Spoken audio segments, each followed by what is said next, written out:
Hey y'all, Crystal here. Today I'm going to show you how to make the center double decrease or miter decrease, sometimes also known as double decrease.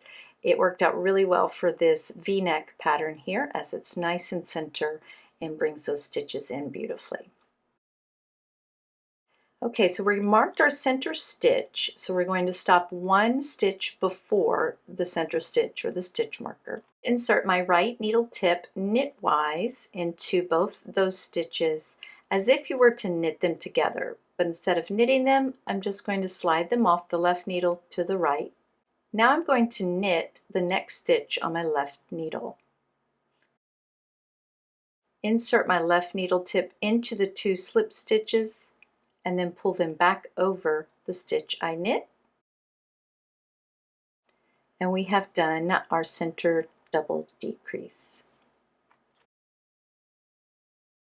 Now, if you're working it like I am here for this neckline, you'll just keep repeating that for every center stitch. You'll always stop the one stitch before the center.